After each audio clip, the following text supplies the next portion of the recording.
We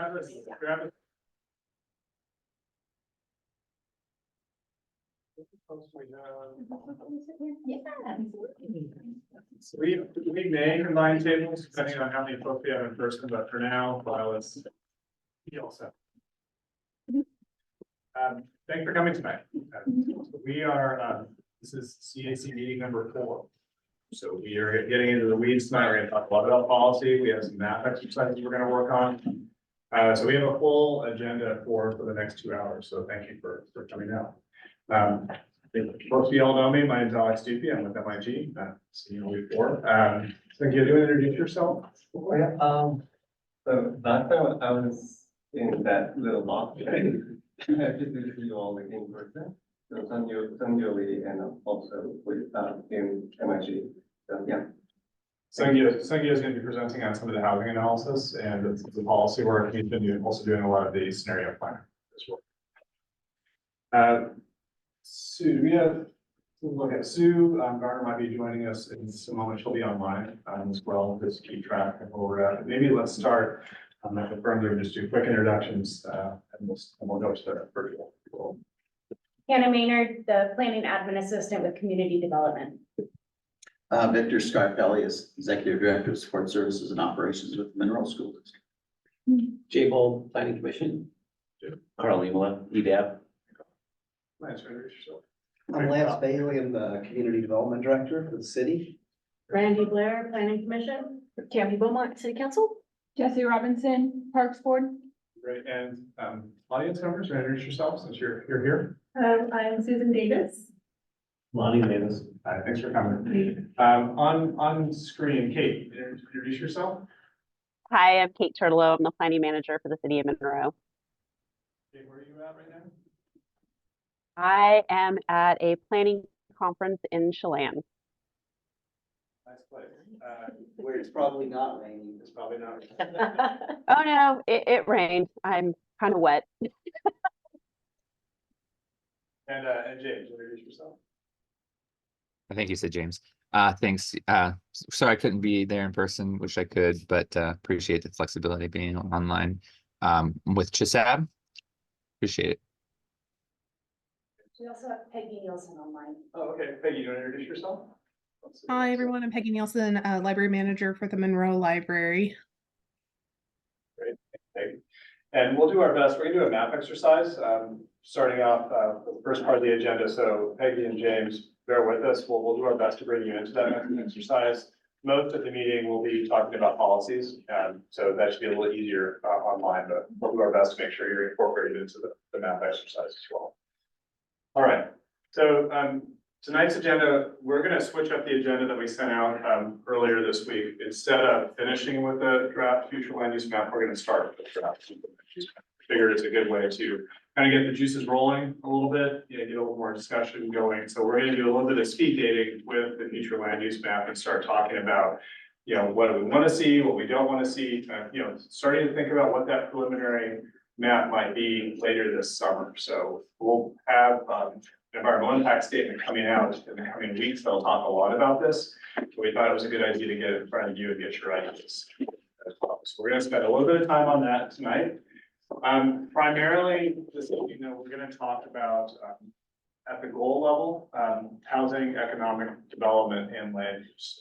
We sent in your packet the full preliminary draft for the goals and policies and actions for those 3 chapters.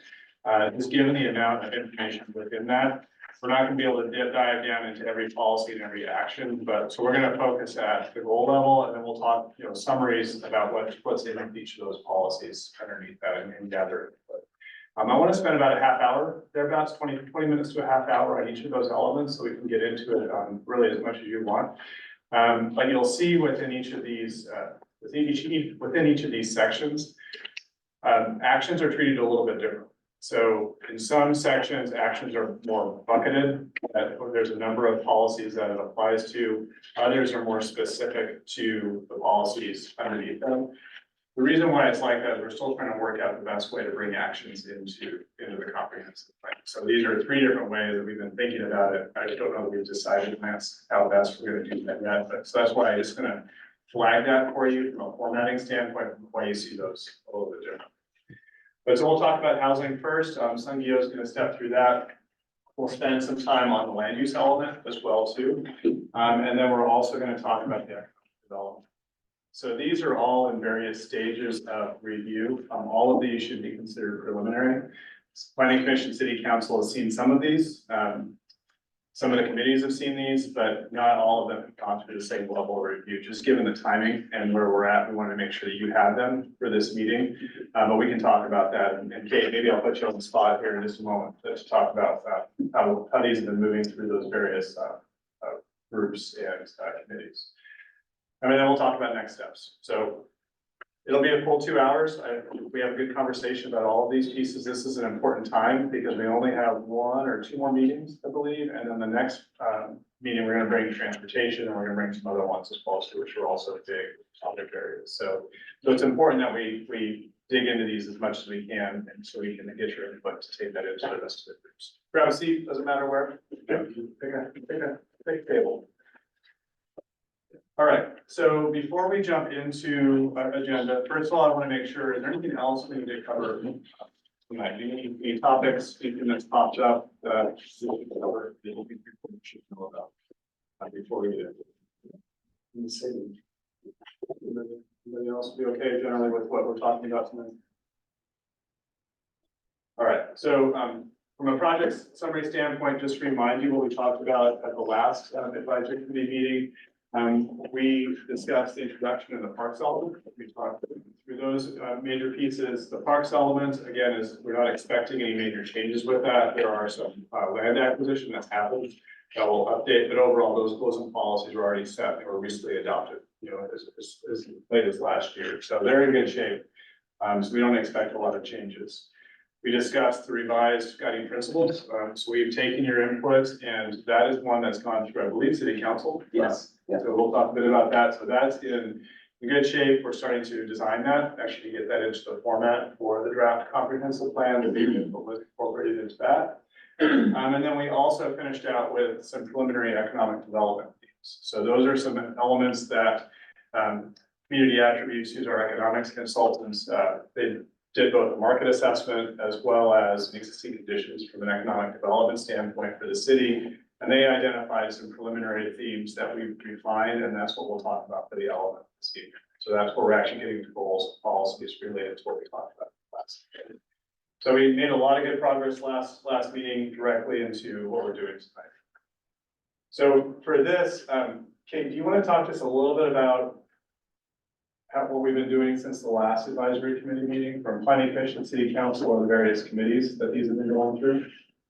Yeah, I'm happy to. So to date, the Planning Commission has reviewed Chapter 1, the introduction, Chapter 2, the vision and policy framework, Chapter 7, which is the Parks, Rec, and Open Space, and Chapter 6, which is housing. CHSAB has reviewed the housing element. The council's P3 committee reviewed chapters 1, 2, and 7. The full council has also reviewed the housing element. And then I've been coordinating with Deborah Knight, our city administrator, regarding the economic development. She will be taking the draft chapter to the to EDAB. I believe it's this week. The land use element is still in staff review. That should be the next one headed for Planning Commission and City Council. I think the City Council meeting got pushed out a month. Their May study session got postponed or canceled. So that is where we're at. Okay, any questions for Kate? A lot of work, a lot of committees that this has all been going through. So you would see kind of how you all fit into this. You're kind of in the mix with everybody else providing input, providing the advice, so that we're continuing to revise, the goals and policies. So again, what we discussed tonight goes straight into particularly land uses. It's still in the internal review with staff that helps us refine that before we get to Planning Commission and City Council. All right. Sue's online now. Oh, okay. Hey, Sue. And Sue Garner, also at MIT. She's gonna be listening in. So Also, as a reminder for what we're talking about tonight, we have housing, land use, and economic development. We'll also talk a little bit about the land use map. Just as a reminder for CAC number 5, which we're scheduling for June at some point. We'll be talking about transportation, capital facilities and utilities, and then shorelines and natural environment. And so those are the big remaining elements of the comprehensive plan. I think of those 4 for CAC number 5, transportation is obviously the biggest one in there. There'll be fewer changes with capital facilities and utilities, with the exception of right now it's 1 element, we're gonna make it 2. And so that's just easier to track from a city standpoint to make sure that we're meeting state requirements. So transportation is kind of the big 4 CAC number 5, but they're still working through some of the details on that. All right. Any questions on that? All right, we'll get our creative juices flowing. So let's talk about the preliminary future land use map. So just to bring folks up to speed, so we have an internal draft of the supplemental environmental impact statements moving through internal review right now. So city staff, senior leadership are reviewing the SEIS now. They'll bring comments back to us and ESA, who's our sub-consultant, who's leading the environmental review process. We're expecting to release that hopefully by middle to the end of May. And so that EIS covers all the biggies, covers transportation, utilities, land use, housing, all of those elements that could potentially have some impact, or the future land use map could have some impact too. So that document, it's pretty chunky, but it's going to identify all of the various impacts that we need to consider as a part of what this future land use map discussion will be. So we're looking again at middle to end of May. We'll continue to do engagement around that as we start to release that and we get some of these policy elements more refined. We're planning on a more public engagement. We'll be starting with most likely an online survey that's going to be looking at the policy elements that we're talking about tonight. But then we'll also have in-person elements as well too. And we're finalizing what that starts to look like, but there'll be some type of activity, most likely like we did during the first round, although focused on that future land use map, as well as starting to get into those draft recommendations that we need to get into the draft plan by the fall. So we're in a big push right now to release the SEIS because there's a required comment period, which is 30 days. So it has to be open. We have to have a public hearing during that time. And that also means that if we release that, then we can start to think about the draft comprehensive plan itself. But we need to get to that point first. So with that said, within the supplemental environmental impact statement, there are 2 alternatives that we're evaluating. There's the no action alternative, which again, just to remind you, that's required by SEPA, State Environmental Policy Act. That is essentially our existing condition. It's the 2015 plan with no changes. So there's no policy changes, there's no zoning or future land use changes. It's really just our comparable for what we look at when we look at those specific changes. Also, as a reminder, that map generally meets your housing targets. It doesn't meet the differences in the types of housing we need to provide through this current go around, and Gail will talk a little bit about that. But it generally meets your overall housing targets. It does not meet your employment targets. So we have to do some work there regardless. The action alternative is a lot of it. Do we have a question on that? The action alternative, there's a lot of things that are the same in the action alternative as the existing map, the no action alternative. The big changes are these highlighted areas here. So really focusing on downtown as well as North Kelsey and other areas. Thinking about those as, yes, they have some commercial component, but they also have a mixed use element to them as well too. We heard a lot from the community about walkability, mix of uses, different types of services close to residential. And so it really starts to focus on kind of those key nodes in the central part of the city. And then also some areas on the outskirts, those areas that particularly up north, which on the existing map are residential, those would be, we're analyzing those as more community commercial. So that could be small scale commercial services mixed with housing. It could be small scale commercial with townhomes. It could be small scale mixed use.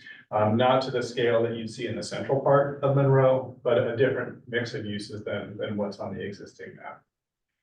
With these uses here, we do meet our targets, both for housing and employment. And as we won't talk too much about tonight, but there is a requirement from the state now that we also look at income brackets. So 0 to 30%, 30 to 50, 50 to 80, up to 120% plus of median incomes. We have to be able to provide housing, or at least the capacity and the opportunity for housing within those specific income brackets. So when I said we're close to meeting housing for no action, we meet it from the overall target, but we don't meet it when you start to drill down into those different income targets. So that's kind of some of the nitty gritty, I guess, if you will, of that policy work. So, again, this focuses more on nodes. Downtown as a central space, some other smaller areas that provide local serving commercial. This was actually a space that the advisory group talked to us about, providing, some type of service in those residential areas. So that was an area that was identified. So you see that on the map. But essentially, it's a way to think about growth, not completely differently, but slightly differently from what you see today in certain areas. Can you give some examples of what type of services those would be in those residential areas? Yeah, it could be like, people are talking about being able to walk for coffee shops, not necessarily, it's not a big tilt-up grocery store, it's not Trader Joe's, maybe except maybe for that lower area. It's like a coffee shop, maybe small restaurant, small spaces that really serve that local community, not necessarily a draw from someplace outside of Monroe, but really serving that local community. Downtown, however, is something different. So this is a much higher scale. It becomes that central component. It builds on, the old Main Street component, but adds other elements like more housing, mixed use, other types of components. And so that's why you see the focus here, but also you see that along West Main Street. And this is actually, you have that in your future land use map now. We just expanded it a bit based on the community. Okay, thank you. And also, what would be like the quantity that would be in that sort of an area, like the red triangle or the purple small square? In terms of units or that? Like, yeah. I'd have to look and see what we assumed. Oh. So for this, when we do the scenarios, it's a series of what ifs, if you will. So that future land use, if the zoning if you were to change that and allow that zoning, you wouldn't stipulate how many units would be a part of it. You would have the zoning that would say on corners, you could have local, small scale commercial, or you could have townhomes, you could have things like that. So it's more of a form question. And then also some density. So you probably wouldn't have an 8-story apartment building up there. You might have townhomes. So That makes sense. So then it would be kind of like more of a location assignment or whatever, that like on a corner, they might have a corner store. Yeah, I think it depends on how it's implemented, but that's kind of typically how those local kind of neighborhood tend to be. That makes sense. Thank you. Any other questions on these? I know it's been a couple meetings since we've looked at these, so. Peggy or James, any questions at all based on? All right. So these are our alternatives. The future land use map is most likely not one of these alternatives. It's mostly likely going to be a combination of those. That's one reason why we want to bring these back to you to start talking about this. This will be a conversation with the community in the next 6 to 8 weeks or so to discuss what a future land use alternative might be. So we want to spend just a little bit of time tonight starting to think about that. And I know that the EIS has not been released yet, so a lot of the information that you'll probably want about traffic or critical areas, those things are still to come. But we wanted to get these back in front of you just to start kind of getting things down on a map, because we're coming towards the end of where our meeting schedule is. We want to make sure that you can start to think about this within the context of what we're going to talk about within this group. So with that, we have a few questions. So we just went over the maps briefly. What I like, and I think we have 3 there, actually 4, so that's good. Let's keep it at 2 tables. So what I would say is take a look at the maps again. If you have any broad questions about that, let's spend just a couple minutes. You can jot them down on stickies, or there are note cards there as well too. So we can think about what the pros and cons of those might be. I want you to think about what do you like the most about these, like what intrigues you about this? But also, what are areas of concern? Because we know that, you know, some of these changes, I wouldn't say are big, but they are changes. And so what are some of the things that might be most concerning? And then ultimately, in the next, say, 15 minutes or so, let's start thinking about what that future land use map might be. Are there things that we need to cross off the action alternative? Are there things on the no action alternative that we really want to observe? And so this exercise really is just to get us thinking a little bit about what that map might be, but also putting it in context when we think about policy, and how is that going to relate to that future land use map? So that's the challenge. So I want to give us about, I'm going to say it's well. Yeah, time. Let's say it for next 5 minutes or so. Maybe talk as a group, just to ask questions like, what questions do you have about each of these alternatives? You can jot them down, you can write them on a sticky, and then we'll come back and we'll talk about it and we'll get into the exercise. Quick overall question, this, It looks like they- institutional Looks- grade, is that going to be a part of it? Action. Is that the North Shore part? I don't know. Or is that It's, something else? there's, There the is. city has 2 water tanks. Oh, the water. There's the action. Oh. So, is that part of Yeah. Alex, Yeah, we did just a second to get here. So there are 2 maps on the table. Thank you for reminding me. Oh, it's maybe the. Oh. So just, you all might have a question on this little rectangle here. So That's This is, water this tank. is 2015, right? That's why that's red. This map, is No action map. that what we're supposed to do? This is what. this- Okay, you had a question? From 2015. Yes. Yeah, I just wanted to acknowledge that Tuesday night, the city council has directed staff to prepare a letter to Snohomish County supporting the Davis urban growth area expansion. If Lance can provide just an overview of that, I think that's also important for this conversation. It's something that the Planning Commission, actually the CAC, the Planning Commission, all of the groups who have been reviewing the comp plan have not discussed yet. So just to make you aware that there is now city support of an expansion to the city's urban growth area. Great, thank you, Kate. Lance, did you hear that? I did. You've just been. Oh, what? Maybe I didn't hear that. Kate asked you to give a Kate brief just update asked on you that. Oh, to, yes. if you could just update the group on the Davis UGA expansion. So, yeah, I wish I had something that I could put up there. So there was, at the county, as the county's going through their comprehensive plan process, there's also a set of UGA expansion proposals throughout the county. And we had one of them in particular that is affecting the cities is on the city limits. And somebody was asking about we had the other map. I think I can key you in a little bit where it is. If you look at this rectangle, this gray rectangle right here, this is currently where the city's got a couple of water tanks. And so the proposal was to do a UGA expansion there on I believe 22 acre vacant area. And at the last council meeting, the city council directed staff to submit a letter to the county in support of that UGA expansion. Whether that will mean that they approve it or not, it'll be a decision that's made by them. But it brings up a higher likelihood that will be approved, and then that will become part of the city's UGA. It will not be annexed in immediately, but presumably would move forward on that in the near future. And I'll make a rough circle on this one too. So let me- Yeah. Do you feel like that, it could be so, That's it, right? Yes, you were close.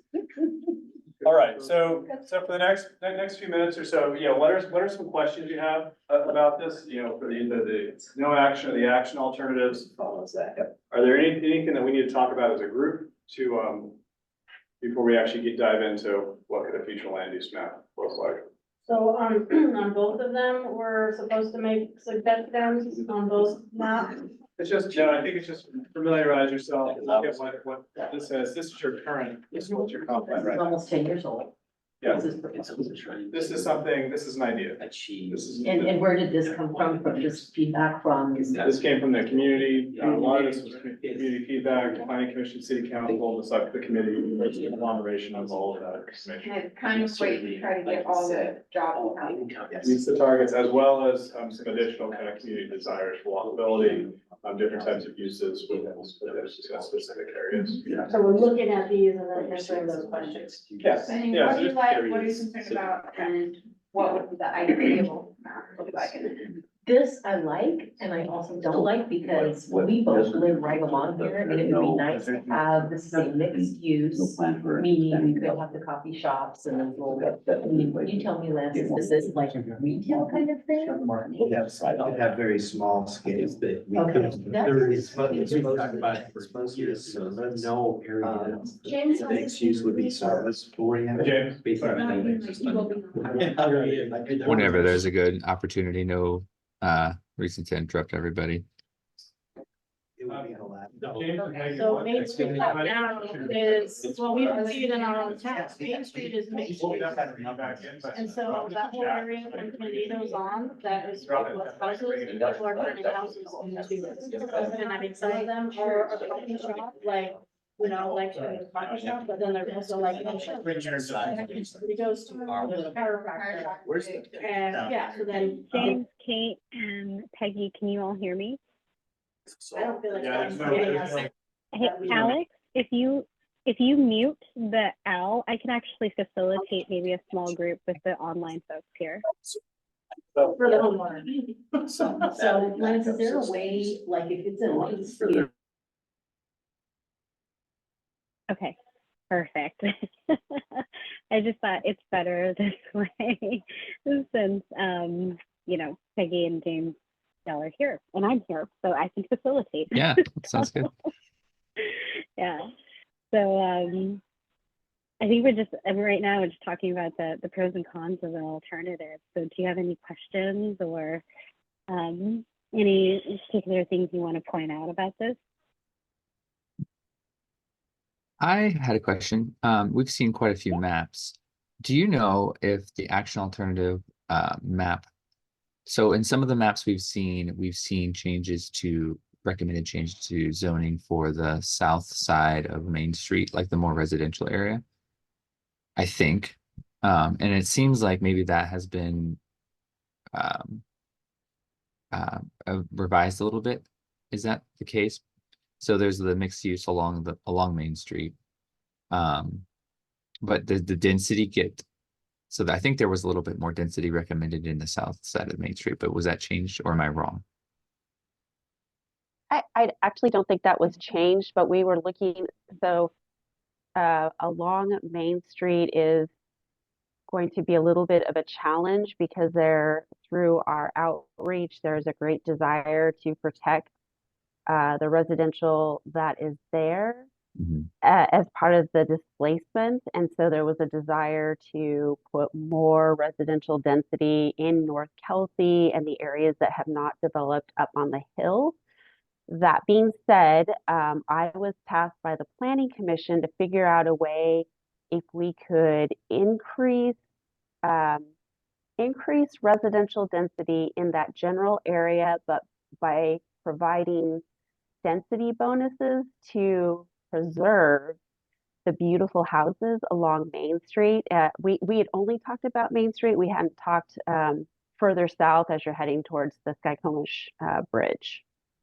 So how would that work? So if you had a large lot and okay, technically you can't fit another house next to it, but we'll give you a density bonus. And so now you can squeeze in another house next to it, or how would that? Yeah, so we would definitely have to get creative. So the ways that you could potentially do that are increase, well, in most of those areas, I think we have almost 100% lot coverage. So I have to go through the development standards, but it could be smaller setbacks. If there is a lot coverage requirement, we could increase that. Potential could be also height to some extent, although I know that's somewhat of a touchy subject along Main Street.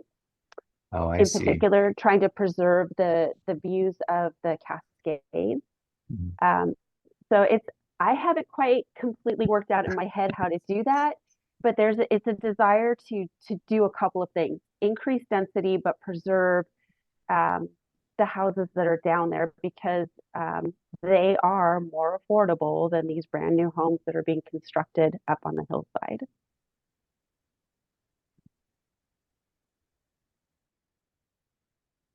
I could go on, Peggy, but I don't want to take a lot of time.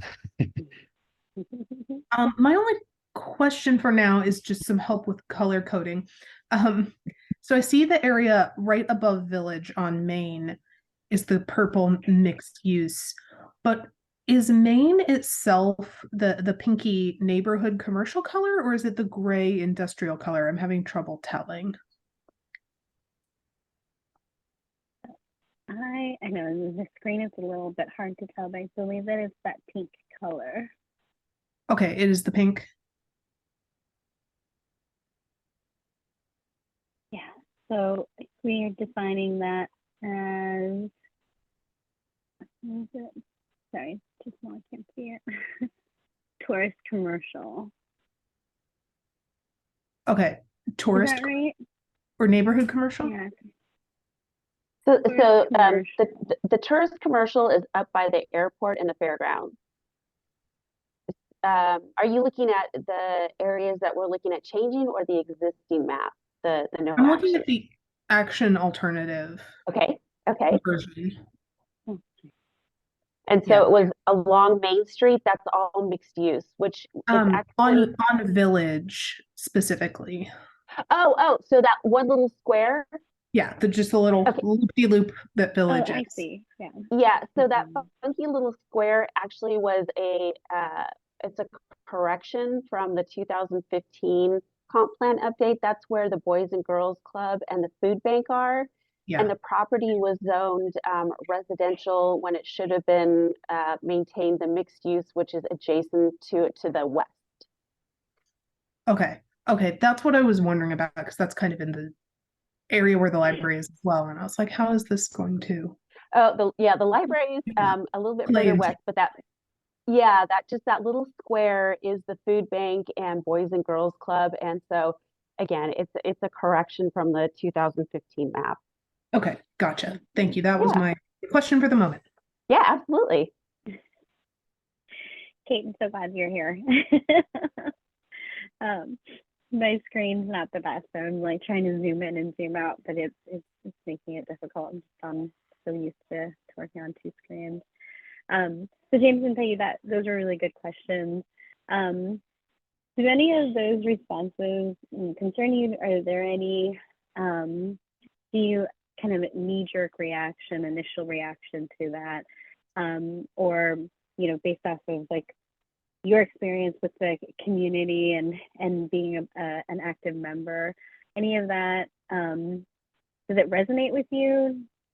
Do you have any heartburn? James, I see you came offline. Well, so I think we're being asked to do the impossible with trying to hit our goals on housing numbers, economic numbers, displacement. I think my concern is always displacement and the lower income area. One of the things that I think I mentioned this to Kate in our JSAB meeting that she came to was I'm forgetting his name, and I think are they still chatting in the room there? Someone will have to make sure they unmute us when they actually get back to conversation. But when push comes to shove, what is the ultimate metric? If we can't hit them all, is it just now housing numbers? Is it economic numbers? Because the new law really says that we need to equally, I interpret it as equally weight also our displacement effect and our hitting the lower income brackets, right? and even, and I was gonna say, what's our facilitator's name? I'm so sorry, I'm forgetting his name. Alex. Alex, okay. He started out by saying that the no action alternative meets our housing numbers. But it actually doesn't quite, because it doesn't hit Right. the lower income brackets. So, but does that, it's kind of almost, and not to point fingers at all. I'm not trying to blame anybody, but I'm just saying you can see the tendency to say, well, our overall housing numbers are hit, so no, that's good enough. Versus to say, you know, well, we didn't hit our lower income bracket numbers, so it's not good enough. So that's what I'm looking for in this, but it's really, really difficult. So I'm glad the city has decided to support the Davis annex. I think that, you know, that can't hurt, but I can answer that a little bit.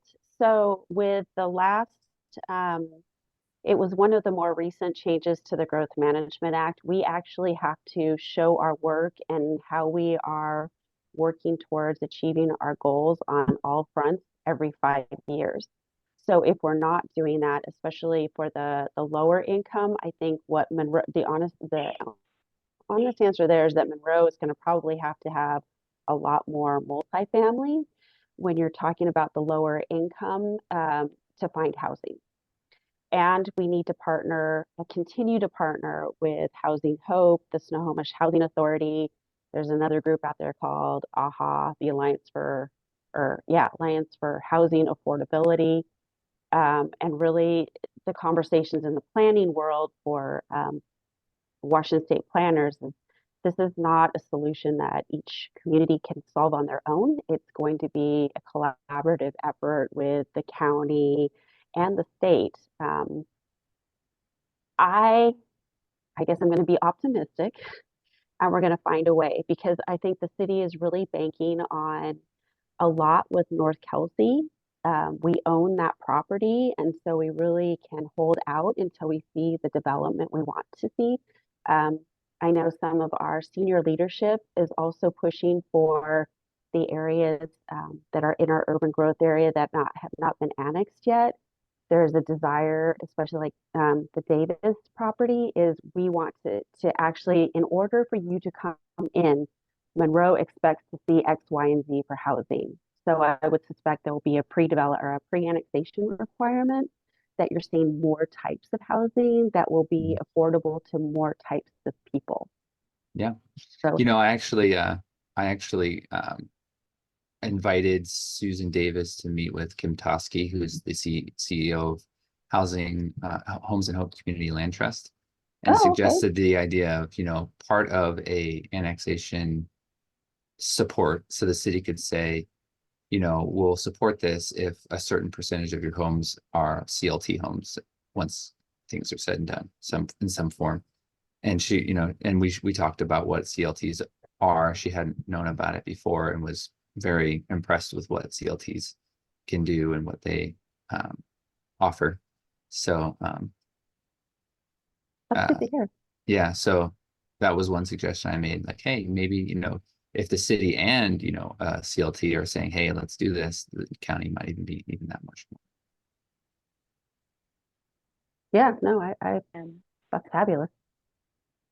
Yeah, and I think, James, you bring up a really good point, right? Because if the action items or the target meet the, Alex says 5 minutes, let me come back.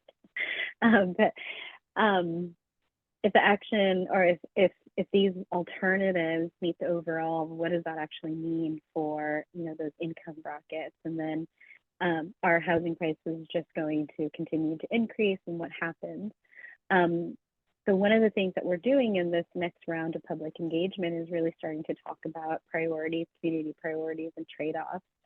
Would you say then that the priority, one of your priorities for this then, is to ensure that we are not displacing, you know, the lower, low to mid income bracket families and individuals?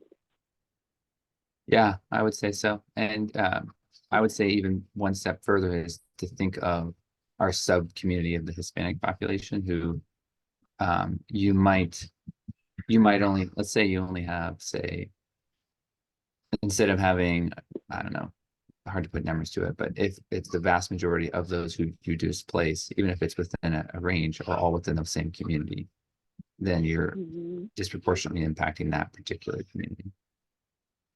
Yeah, So great. that's one of the reasons why land trusts are so powerful, because they can really, you can target the community that you want to help protect. Yeah, that's really great. And, you know, typically, I think the answer a lot of the times is that upper band of income levels, that's going to be taken care of with the market.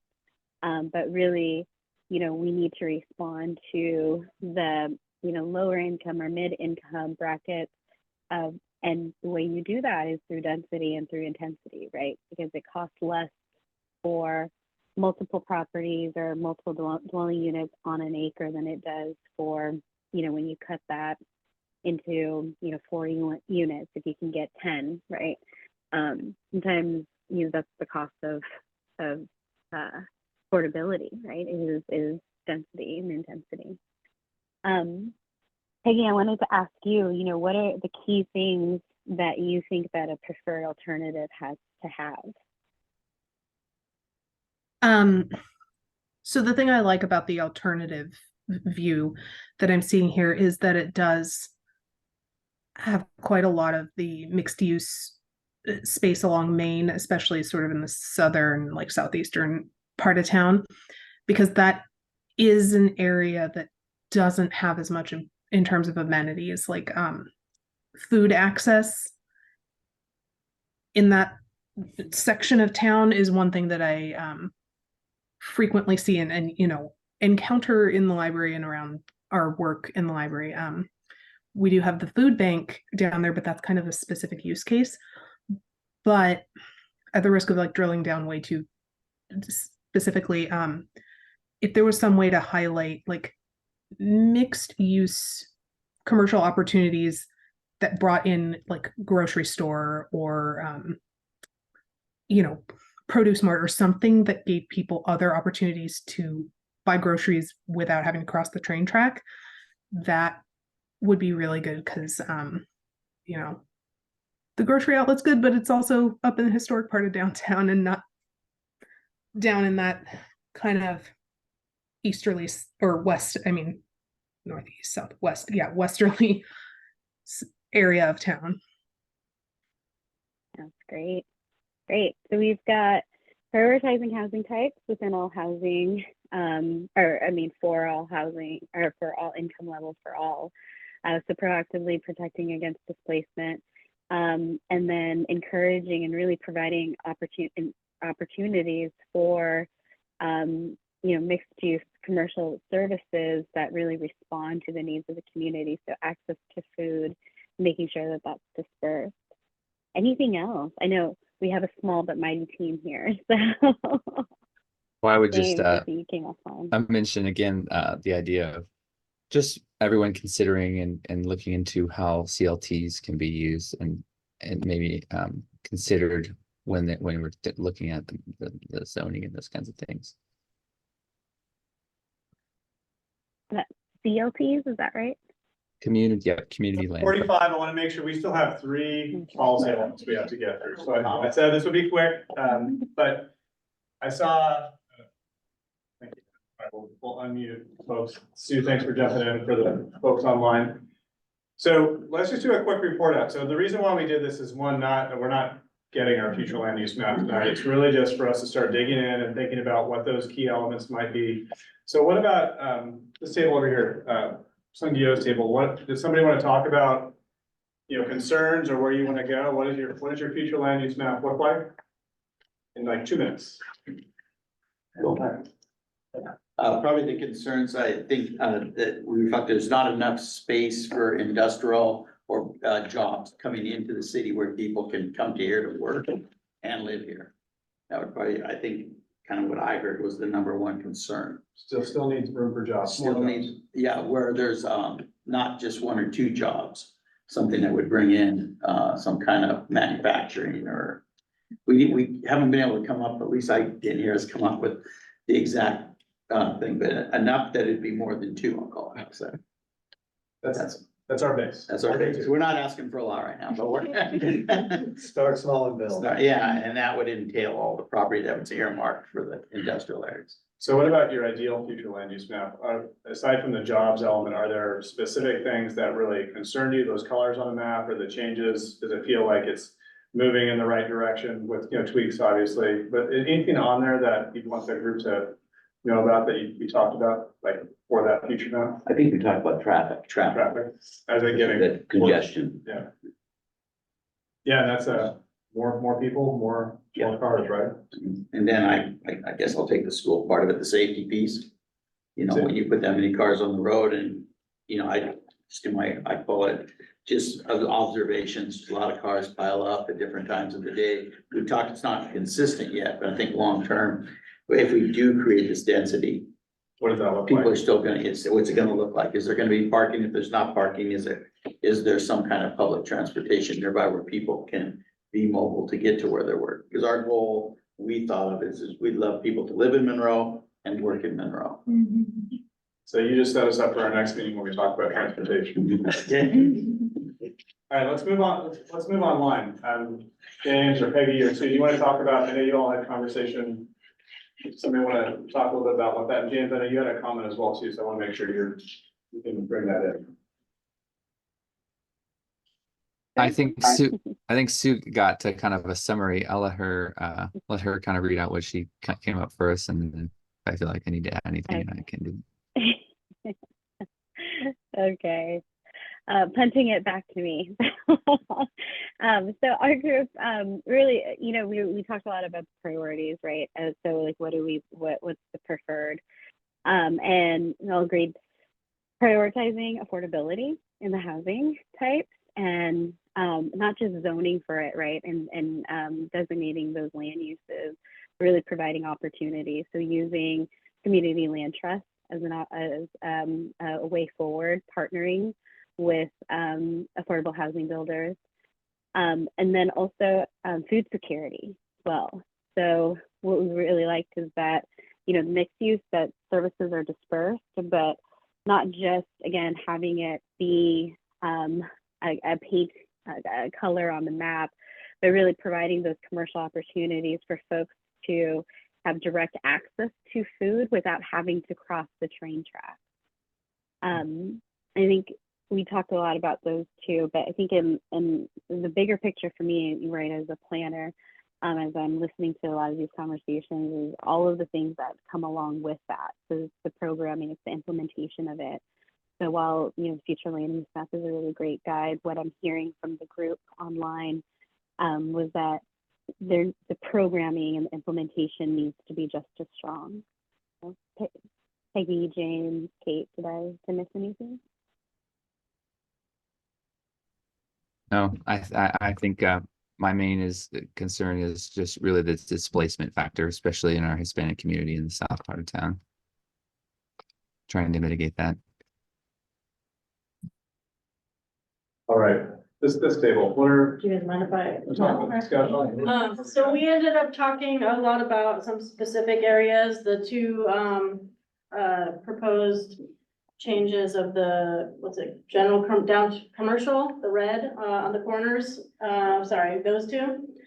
We kind of like that idea that it would, help with the traffic maybe. So what he's talking about, or they talked about online, that people could get direct access to some things without having to come downtown, more like in their neighborhood. And then also on that same idea, where the purple out by Chain Lake Road is, we talked about maybe having conditional use, like a circle that is around that. So any property owner in that general area could organically come up with, the right thing for that neighborhood. Adding something more like that also on 154th. Instead of having the whole lane turn into mixed use. We're concerned that the mixed use is not going to get to the goal of having walkable gathering spaces that people want, but instead it would turn maybe a house into an insurance place or a chiropractor or things that we already see on our main street that's been zoned that way for 15, 20 years. We're not getting those gathering places and the access to food and things like that, that we heard the public say that they were looking for. The other piece that we talked a lot about was the downtown commercial. I'm gonna reference it as the state roofing property. While it seems like a great place to have a gateway so that the downtown could be accessible to Highway 2 and the stuff by Fred Meyer, we're concerned that it would cause traffic problems and displacement. And in fact, one of the 2015 says it's multifamily. We also thought the same thing could happen there, displacement and traffic. And we kicked around the idea of leaving it as the use that state roofing is using it for, because they are providing jobs there. And they are the type of jobs that people can get living wages and live in town. So I think that was the main stuff we talked about. Thank you. So, yeah, so this is a quick kind of just exercise and start to get us thinking about kind of what this looks like. We'll be doing this both online and with the community in person in the coming weeks. So that'll be, as we start to refine this, we'll take this information, and we're recording this too, so we'll come back, so we make sure we capture all your input. As we take these maps, then we'll start refining and working through with you and, planning commission, city council to make sure that, ultimately that final preferred recommended future land use map really is tied in with what we hear from the community, but also still does what you need it to do for the statewide targets, things like that, so community or countywide targets. So thank you so much for that. So I want to switch gears quickly because now we have to start talking about policy. So we've talked about space and kind of place here. Now we're going to get into some of the housing, land use, and economic development elements, policy direction that could inform or will inform how this future land use map starts to be implemented over time. And so just as getting into this, just as a reminder, so we have a hierarchy that we work with. So we are mandated, every county and city within the state through the Growth Management Act has to do a comprehensive plan. So everybody at some point, either now or within the next 3 years, are doing the exact same thing we're doing right now. Within that, there are elements that come down. So there's Vision 2050, which is Puget Sound Regional Council. There's multi-county planning policies within that 2050 plan that we have to meet. There's also countywide planning policies. So Snohomish County also has a series of planning policies that we have to meet as a part of our comprehensive plan. So anything about trickle down, we're where it's all trickled down to. So you'll see, and we're not step through it all of it tonight, but you'll see within the policies, if you really want to dig in, a lot of the policies are directed by EMA, the region or the county, but there are also ways that you can implement those locally. So it doesn't mean you have to adopt that exact policy language, but you have to have that intent within your comprehensive plan so that you're meeting their goals and their targets. So all of what we're showing tonight does align with those MPPs and those CPPs, those regional policies and those county policies. But you also have other policies too that just relate strictly to Monroe, that are about what we hear about Monroe, what people tell us about Monroe, tell you about Monroe, and so that you have other policy elements in there as well too. So it's not just meeting those higher level policies, it's really about what makes Monroe tick. So with that, just as a reminder, so goals set the direction. So we're going to talk mainly about goals tonight. So that's the overarching thing we have. Remember, we have a vision. We have our guiding principles that kind of tell us how we want to be over the next 10 years. The goals set that direction underneath those guiding principles. So it gets very specific into each of the elements. So every element has a set of goals. Underneath each of the goals, there's policies that identify an outcome and are usually measurable. So there's some action underneath that, or the policy itself has a measurable component to it. So you know that you're making progress or not, or how you have to switch gears. We also have actions. And so that's where you start to see in the packet that we gave you, how those actions apply to specific policies and goals within the elements. That's new for this comprehensive plan. Those are things that set that direction, set your work programs, help you kind of identify what you want to do year 1, year 5, year 10, really kind of give you your overall work program moving forward. And not every city has actions, they're not required. But I generally like actions because it's something that's tangible and something that you can, report back to a city council and the community about, what progress you're making. So just to kind of remind, folks what those levels are. So with that, let's talk about housing. So Sungyo, do you want to jump in and talk about housing? Here, I can manage this here. You wanna- I got this. You can. Yes. So that control. I want to. Yeah. So, yeah, before we jump right into the actual housing goal, let me quickly, briefly introduce, what's been updated on GMA recently. So in 2021, we have House Bill 1220, that amended GMA. And the biggest update is we're kind of analyzing and addressing those existing and future housing needs by income level, as we talked about before. So when you look at this housing needs assessment, those housing needs will be addressed or analyzed by income level. So not only meeting the housing needs as a whole, we also need to make sure we're providing enough housing for each income segment. And same process should be done for land capacity analysis here. And then another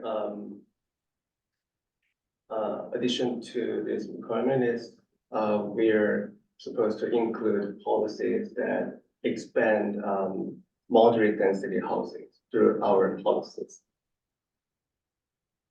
And then also the adequate provision is now more emphasized by documenting programs and action items, considering different component of housing.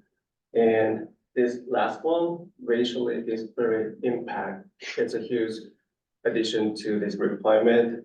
So this disparate impact should be measured.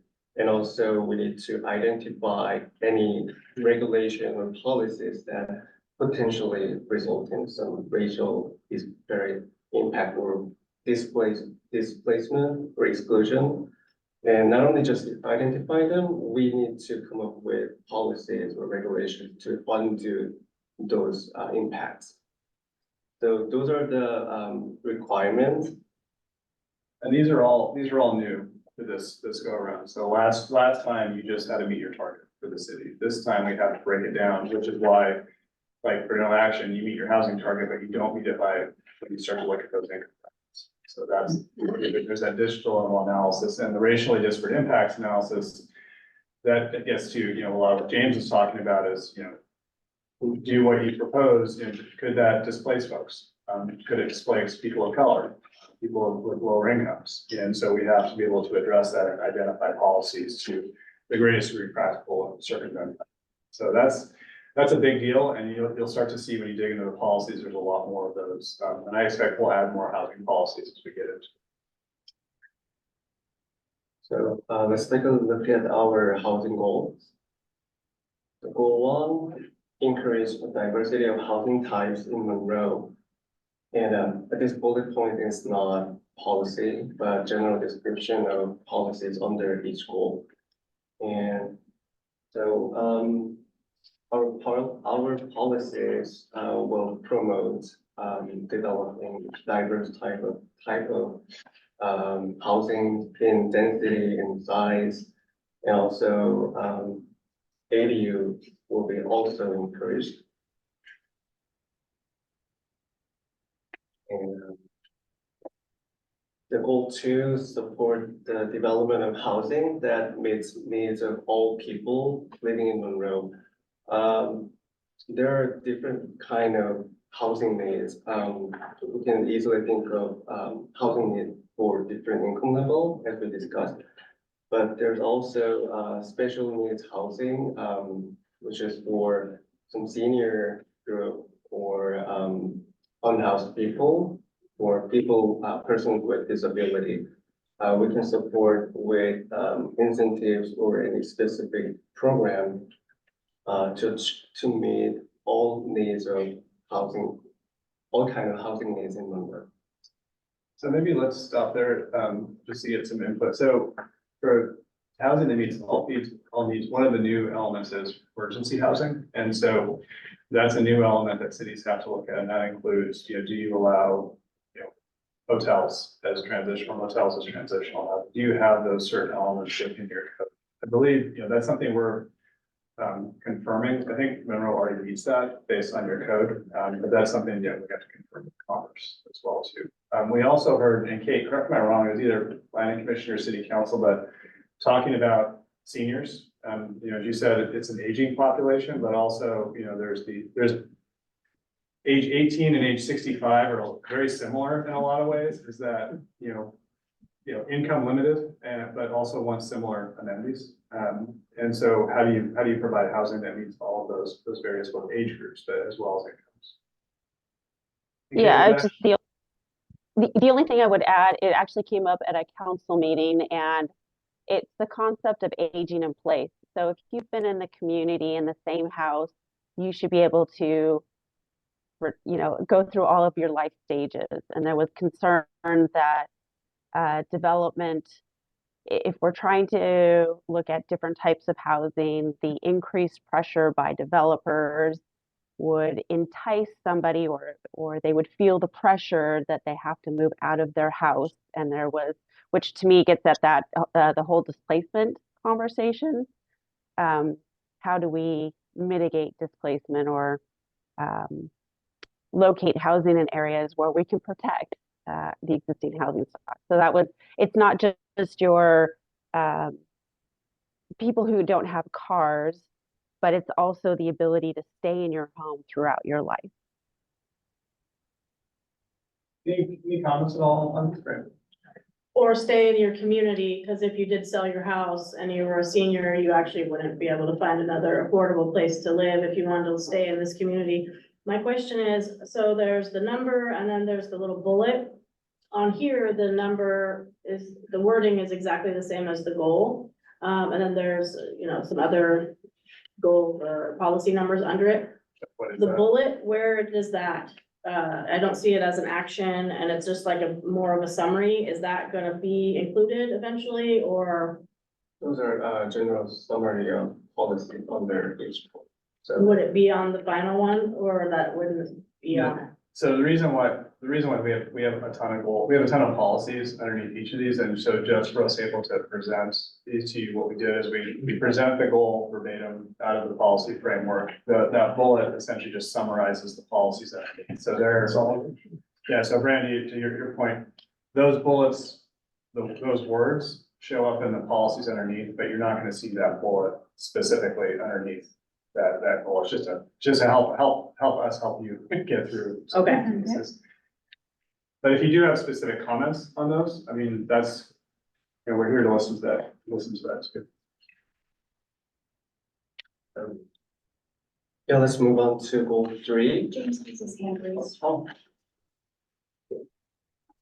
Just briefly, I was going to say that the 2021 needs assessment that was done by another consultant also really supported what Kate said about seniors not having, I think in particular, there's not a lot of senior housing or housing that could be used for that purpose.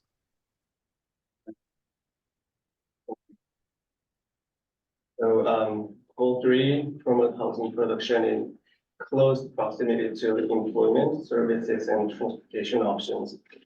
So this one is closely related to land use goals and policies. And these policies under this goal aim to locate more direct rural homes near public transit and close to job center or in shopping area, and also encouraging more small scale mixed use development. So in that way, the people in Monroe can enjoy their lives without having to travel too far and too often. So that's the goal 3. And one, enhance the living conditions of housing and elevate the quality of the social and physical surroundings. So this one is more about housing itself and it's construction. So we can also promote using some lower impact material or construction method or energy efficient materials. And also not only about the material, but we can also encourage maintaining some their own houses and also rehabilitation as well. So, yeah. And I want to say that last goal, a number of these policies, these goals and policies are actually in your existing comprehensive plan. Some of them have been revised if they were more, rather than goal, they were more policy language. So we've nested some of those underneath. So you'll see, like, depending on how familiar you are with the 2015 plan, you'll see a lot of similarity in some of these, but they've been reorganized. So that it has a better hierarchy and also it's an action. But it's written, it's a policy, but it's really an action. You try to place them in those spaces. But any questions on those? I have a question or concern. The word infill, to me, brings up the possibility of that meaning redevelopment and meaning displacement. And both of, I mean, on the US 2 side, you know, there's not, that wouldn't be the case, but on the Main Street side, that we have, again, the housing that if we're gonna infill development, what we have seen happen is tear down of affordable house and then infill. So I would like to see some language added in that area that talks about preventing displacement as well as the infill development. Okay, so kind of a corollary policy with that. Yeah. Isn't the goal when we say infill to like ADU type infill, not necessarily the tear down and like what Brandon was just saying? So infill is typically, it can be ADU, and that's required actually by state law now to allow ADUs. But it could also be if you have a double lot and you split it and then you infill essentially on that vacant lot. Infill development, typically doesn't mean you're removing a parcel or removing a house, but I suppose you could consider it, and maybe it's, Brendan, to your point, maybe it's like how people feel about that or perceive it, is that if you build something, you remove a house, even if you have a vacant lot next to it, you consolidate and you're building something bigger, and that could be considered infill, but it's also displacement from that. So maybe just, that perception of that term, what infill means. Is important. And I like Brendan idea of another policy that talks about displacement. Yeah, as long as it just doesn't mean take down one house to build a fourplex. Right. To get the density. Other comments, table over. I'm just wondering how we're gonna get to density if we don't redevelop some properties. Yeah. We finance a lot of real estate development, and like Seattle, if you take down a 100-year-old house and build 6 kind of skinny condo units, that's 6 more houses that were there. And that house was, economic value wasn't there anyway. So basically you're taking $1 million house and lot and essentially making whatever, it's no longer $1 million house. It's like $600,000-$700,000 condos. So in a way, it's more affordable. It's just a way to increase density. So just because we're increasing density is not always bad. Yeah, and so what I'm hearing is there's probably a balance in that language for what that means, because you're right. I mean, and those middle housing statewide, those are challenges that every city is looking at now. Like, how do you maintain maybe a naturally occurring affordable home? If it's not well kept, if it's cheap to rent, that provides a benefit. But if the landowner wants to develop it and they put 6 units on it, there's a net benefit of 5 units, but you potentially lose that one affordable unit. So But if you do the incentives right, where the developer has to pay into an affordable housing fund like Seattle does, I mean, you can figure out different ways to utilize that economic value and increase affordability, you know, in different places. So maybe that's a policy adjustment we should make to incorporate that type of language into it, thinking, for the city to look at something like that. Yes, I agree. Okay. Yeah. There's the mention of like locating housing near employment. And the idea of like having people live and work in Monroe. Do you know what the average income versus the average wage is in Monroe? We. Is it 88? I don't remember what The average median income, Here? based on statistics, is a little over 80,000. Yeah, I thought it was 88. That was what I saw. Do we know the average wage for Monroe for those jobs that Monroe currently supplies?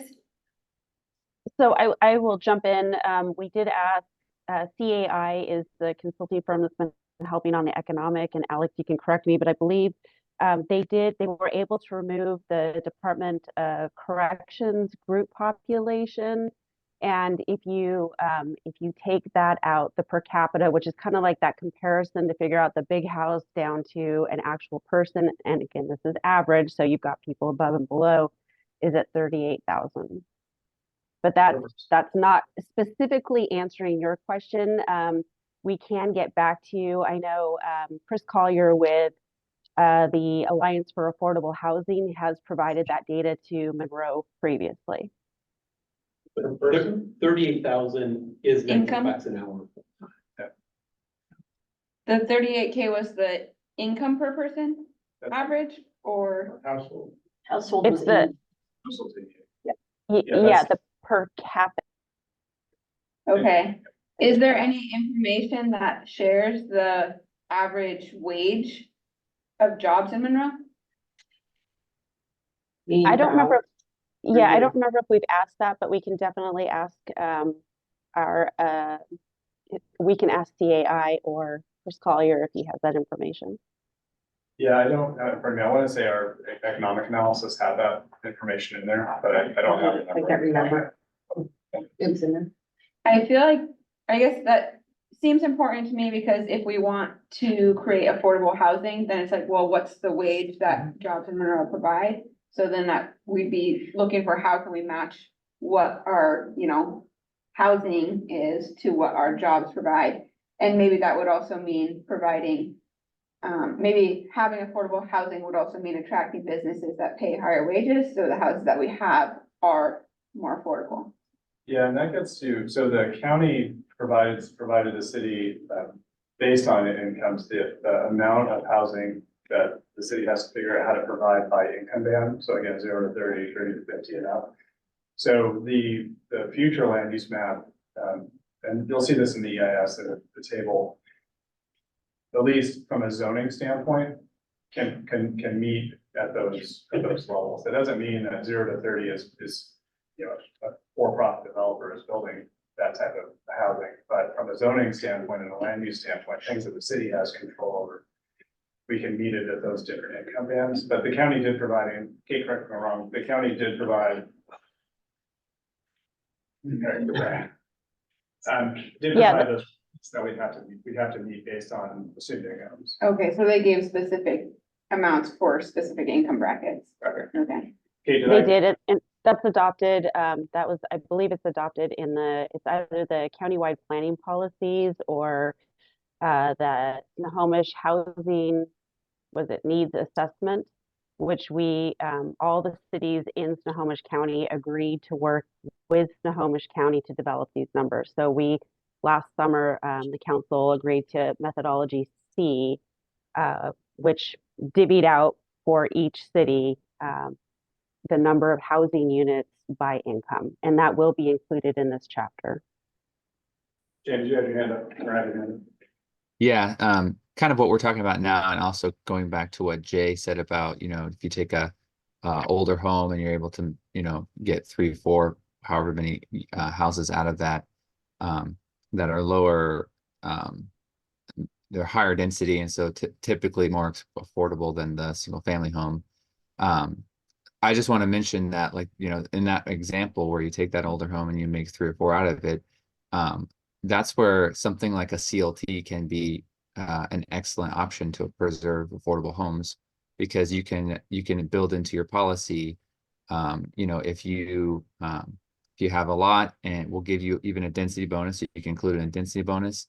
But then also, you know, if one of the homes is dedicated to a CLT, then you get the extra home. You know, the density bonus provides that extra home, but then it goes into the CLT.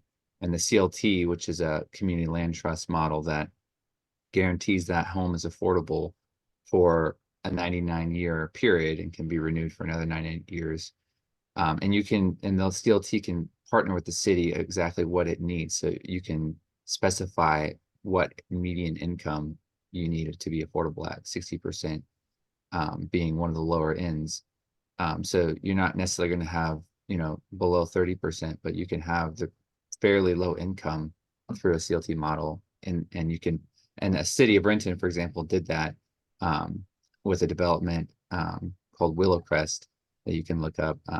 They partnered with a for-profit developer and a nonprofit CLT, and the city together all had, you know, at the end, the developer won, they got their extra lots, and then the city and the CLTs and the community won with getting long-term affordable housing.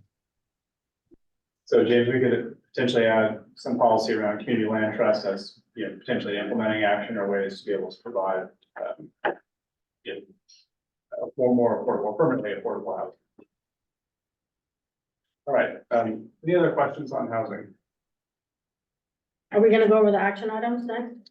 No, we're not gonna get into that realm, but did you have questions on that? We have still have developments I wanna cover. Is there gonna be, these are just the beginning of the proposed actions, is there more? Or is this like, expected to cover, are we feeling like this draft is pretty close? For housing, there will be additional action items on that. So if you have ideas or other things, that's why we're here. We want to make sure that we can capture that. But Brandon, do you have some that you wanted to? I'm worried about the minimum property maintenance standards. I mean, there's only 5 action items out of all the goals, and one of them happens to be ensure the safety and suitability of existing properties. That to me seems like we already have that as code enforcement for one thing, and if we're highlighting that as one of our only 5 action items for housing, that means that we're gonna be having more code enforcement, which is actually a form of displacement that you guys even called out in our current policies. So going to places and people who maybe don't have the money to fix their properties and, you know, No, that's a good. Maybe, enforcing code on them, I don't see how that gets us to, you know, and we already have code enforcement. So that one was strange to me that it was highlighted as an action item. And then the very first one, housing affordability program, it's super vague, and I'm guessing it means something to you guys, but it just has a lot of the key words, but it, to me, doesn't really say anything. you want some more specificity? Okay, no, that's great. Unless it means community land trust and you just didn't want to say that exactly, but otherwise, I think it needs to be more specific, yes. And I think I want to say for that action for the maintenance of homes that they're, and it's probably not written very well, but it's actually assisting homeowners who maybe,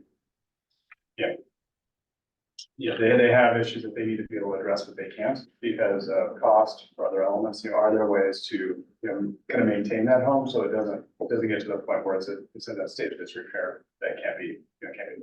So again, not losing that actually occurring affordable housing. So That is what the goals talks about, but it doesn't seem like the action item matches that.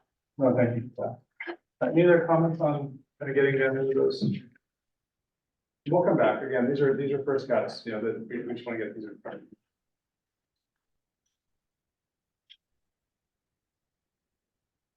I think I'm next.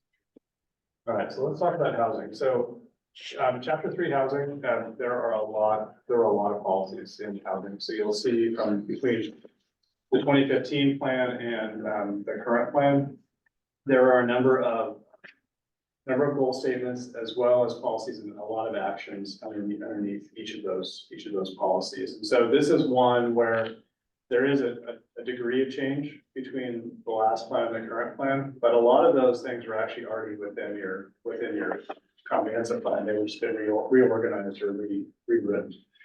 And so just a step through some of these. Goal 1, support and manage development, implement the Imagine Monroe vision. And policies underneath this goal are encouraging land development while also taking into account potential displacement of residents or employment, as well as cultural assets and historic preservation. So there's a lot in there. Imagine Monroe, that's our vision within the comprehensive plan. We heard from the community, historic preservation is very important, but also, we are looking at development and redevelopment within the near downtown and in that area. So how do we balance those necessarily competing factors, but factors that definitely influence one another. This also gets directly to potential displacement of not just residential, but also employment. We talked a bit about the roofing company at this table here. So, residential displacement gets a lot of bandwidth, but, employment displacement, changes in employment or changes in use also have a big influence in kind of that jobs, housing balance within the city. Goal 2, create places that provide housing, retail, and urban services that are accessible without a car. So this actually gets to one of the principles that we wordsmith for a couple meetings. But this also talks about where we want to prioritize development. And so prioritize urban development in downtown, along North Kelsey and along US 2. Ensuring these projects offer mixed use residential options for diverse income groups that also promotes walkability. So there's policies underneath that really focuses on those hubs, for that hub within downtown. And I think gets a lot to what we've heard from the community about walkability, about mixes of uses, about services nearby, having that active space. Questions on?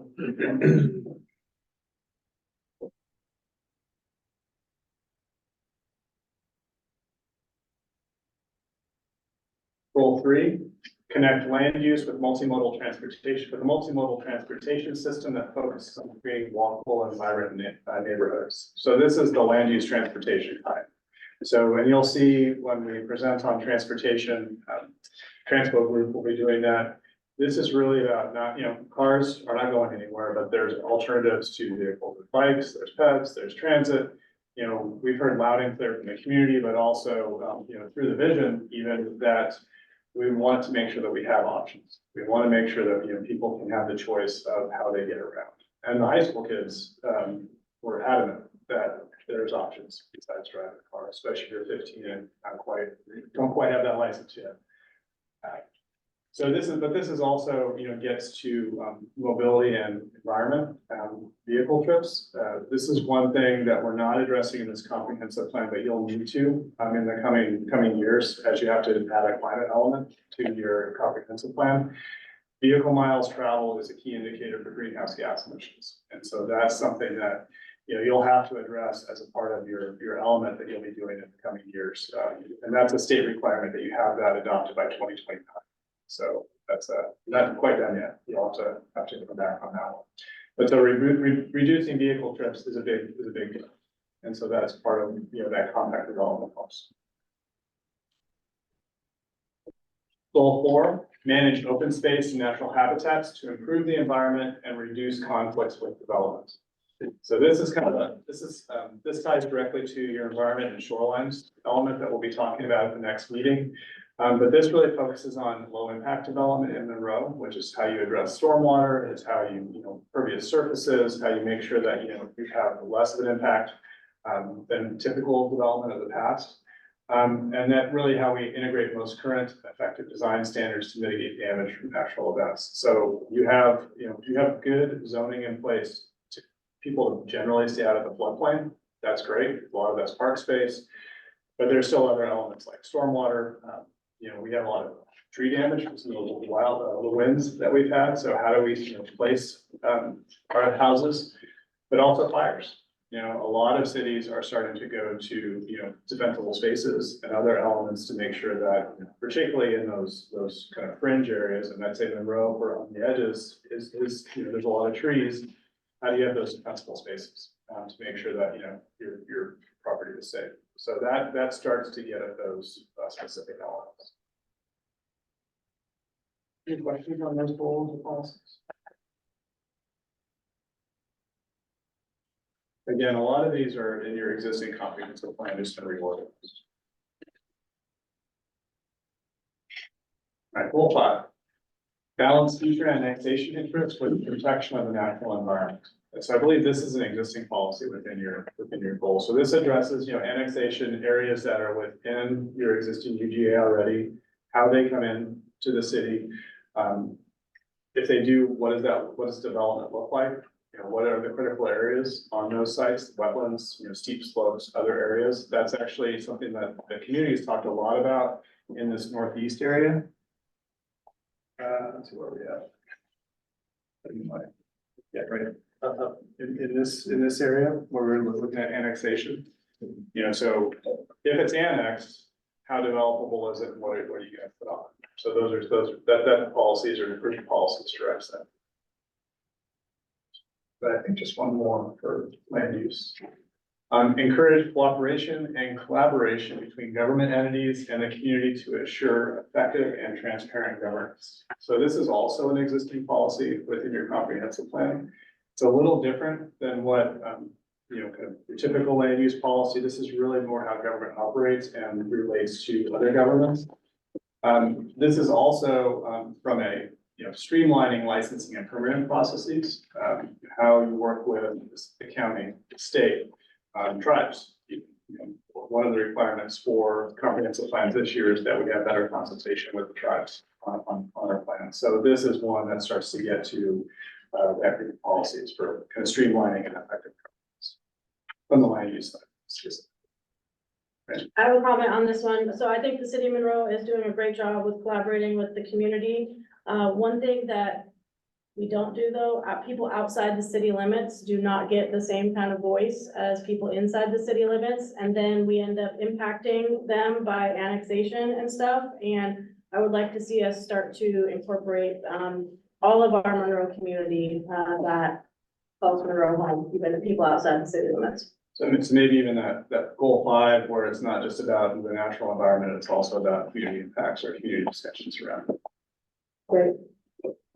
Other comments, James or Peggy, if you had as well too.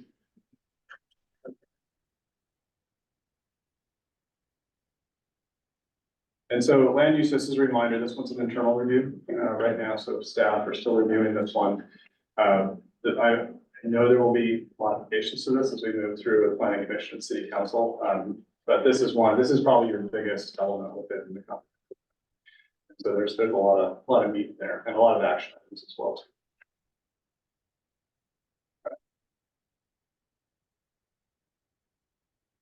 Before we shift to economic development, are we good on land use? Actually, on schedule. All right, so economic development. So this is one, economic development is an optional item or an optional element. The state does not require you to have an economic development element. But the city has, they had it last time, continuing to do this.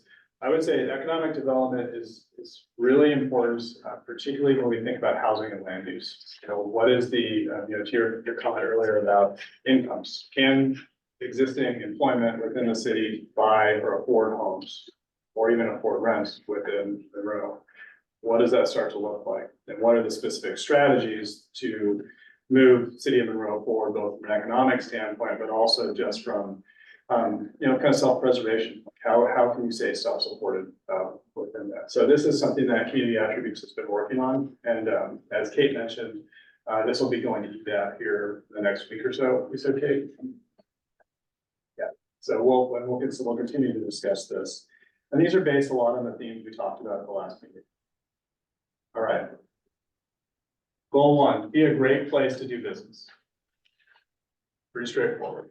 City services and economic development strategies to strengthen and communicate Monroe's positive business climate. We want people to move here, want to move their jobs here, want to move their businesses here. And so this ties both to the communication strategy for the city, but also, do you have adequate land or the right zoning to be able to attract, say, next generation, industrial manufacturing? What does that look like? So those are some of the elements that this one gets to. Provide equitable local business and entrepreneurship support. Help small, local, minority, women, and independently owned businesses to locate and flourish in Monroe. And I'd say we even add maintain with this. And this was something we heard Monroe is a town of small businesses in a lot of ways. And so how do you support that? How do you maintain that? You have a question about this? That word is just driving me bananas. Which one? Entrepreneurship. How about entrepreneurial support? Is that even a word? That just seems like I'm just tripping over that word. I need to be yeah. How about entrepreneurial? Yeah. Sorry. But does the goal and the kind of policy bucket, does that? Yes, Work, right? absolutely. Yeah, I think that's important. In small businesses, anything goes. Let's bring in some fresh ideas and new businesses. I like that word in there a lot. Maybe just a different form of that one. It's funny when, I don't know, if other people I'm sure do it too, when you see something, you can't not see it. I know. You know? Well, I'm an editor, so I'm sorry about that, but that just, to me, that just seems like an odd form of that word to use in something this big and important. We'll blame the economists, but yes, we can. Okay. I love it. I love that. That's important, very important part of that. Yeah, we heard over and over from communities, like, I love, going downtown to X, or I love going to here, to go to this shop. And it's just, yeah, this really feels like a Monroe kind of small town support in a small business and kind of grow. Couple more. Number 3, cultivate Monroe's welcoming identity and expand opportunity for a diverse workforce. Goal or policies underneath this: create a supportive environment that prioritizes the needs of families, ensures broad and durable access to economic opportunity, and maintains Monroe's quality of life. So this gets to, again, some of those land use questions and some of those housing questions that we have, like, do we have the incomes to be able to live and afford to be here?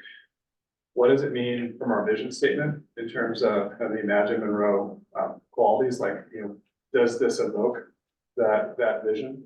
But really, start to think about, like, what is a need for a family to be able to stay or even locate here? Yeah, excuse me, I think Brandy and I were talking about this, a couple weeks ago. We all want, like Carl said, we want Monroe to be welcoming to businesses and for employees to be able to live in the same community as where they work. We all want that. Traditionally, Monroe's been a commuting community. And so it's all fine and dandy to want something, but we can only somewhat direct the path we're going on. We can't, and who's saying that a commuting community is a bad thing? So, Yeah. I don't know necessarily, and I don't know, is community a bad thing or is it a good thing? We talked about this. Because of where we're located, so central to the Everett area, and the east side and Seattle area. It's almost like a natural thing. Yeah. Like, say Snohomish, is Snohomish a community? I would say yes, it is. Is Bothell a community? Most definitely. So, like, at what point do we say, yeah, we want our employees to be able to live here? But We are what we want. we are what we are, so and let's not call it a bad thing. Let's own it and say, yeah, we're right off of 3 highways. You can get to anywhere you want. I don't know, just throwing it out there. No, that's great. What do other folks think? I totally agree with that. Like, we're a bedroom community, we have been, and, just, I feel like, I haven't lived here my whole life, but I've lived here since 2006 and trying to get something going downtown and, something more like Snohomish and draw people in. And I think you're right. I think at some point we have to just, what we've got is good and let's be proud of it and promote it for what it is instead of trying to change it or be what we're not. I like that idea a lot. What about table over here? Back to you, Greg. Well, the reason I want a community that is more live work is basically because Monroe gets no dollars for sound transit. We're not getting a light rail. We're stuck with being in our cars commuting, which I do. if I had the opportunity to work in town, I would. Just because I don't really enjoy 522, 405 much. I've been doing that commute for over 25 years. If I had a chance, same opportunities, similar opportunities here, not necessarily even similar, you know, let's say comparable. I'd work here, or I'd work here, live here. When we're tasked with lowering greenhouse gases, you have to lower your commute. We'll eventually get to hybrids and EVs and all that stuff, but we're not getting to light rails. So everybody's gonna be in a car if you're a commuter community. I think part of the draw is just have a variety of everything. We need a variety of housing. We'd love a variety of jobs. If we had better paying manufacturing jobs and finance jobs and high-tech jobs. Bothel's got some super good biotech jobs. And so those folks living close to Bothell, North Shore School District, working right there in the biotech corridor, they don't commute far. But that's just. Yeah, and so I appreciate you bringing that up, and I think I don't think there's an either or to it. So there's Monroe started with like the railroad, and it was always kind of a place at a crossroads, if you will, in a lot of ways.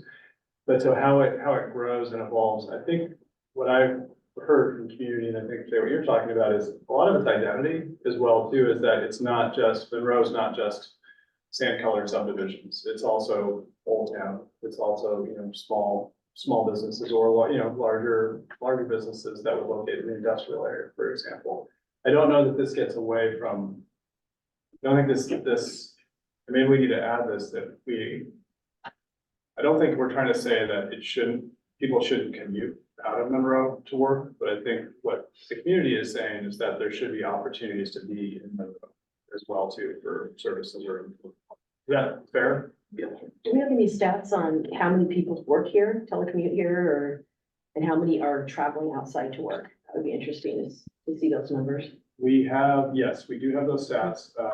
Telecommuting is very difficult to identify, and that's been a big change with COVID. And that in small towns, especially as people moving out of big cities and moving to small places.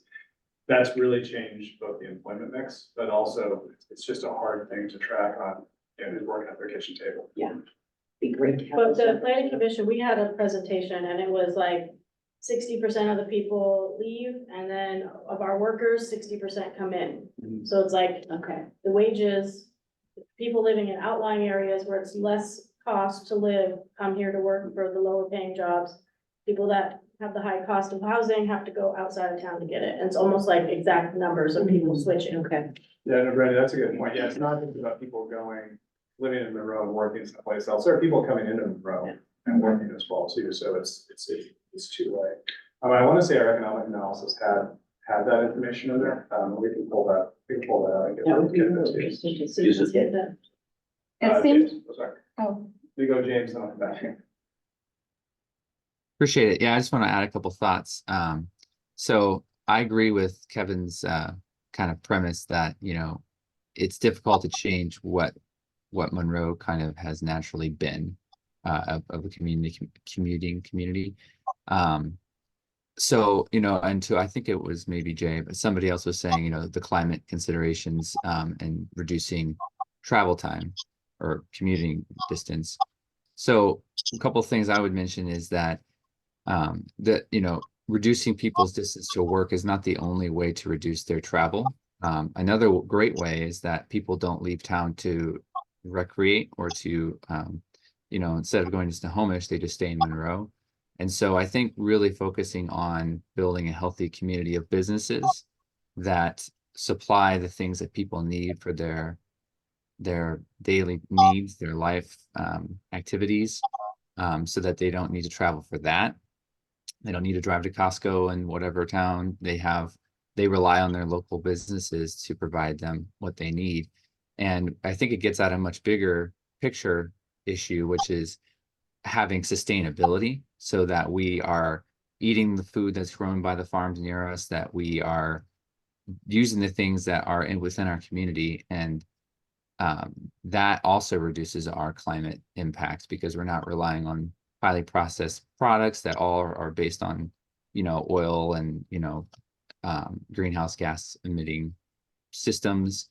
And so, when I think of economic development and local economic development, I think less about working where you live and more about having a sufficient number of local businesses that the community as a whole has a healthy kind of contained system of, providing what people need. If that makes sense. I'm not quite articulating it, but.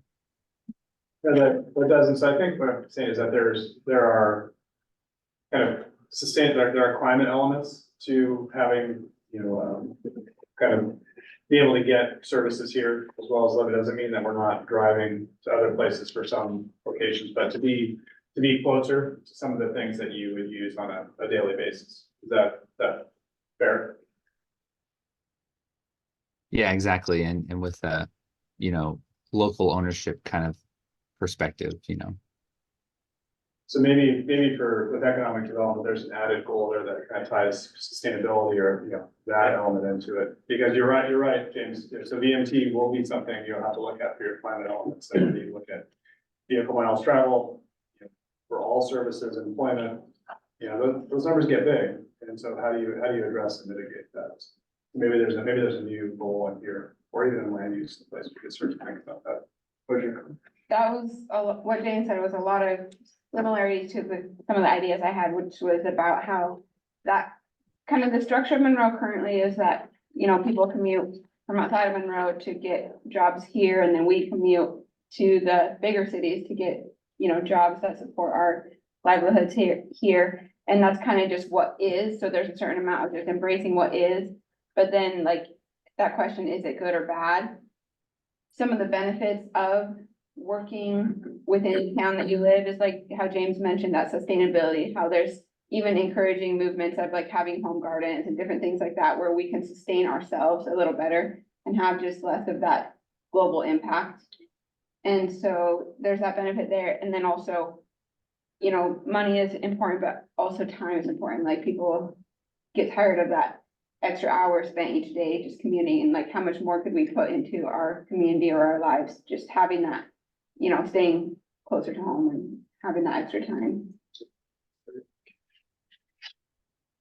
Just have one more goal step through. Be an outdoor and adventure destination. So this is one that, you are the gateway to the Cascades. People come here for that. This is, thinking about those economic development elements and policies or actions, what an economic development strategy would be. You're already doing a lot of this work, but this is something definitely Community Attributes is looking at. This is really build upon.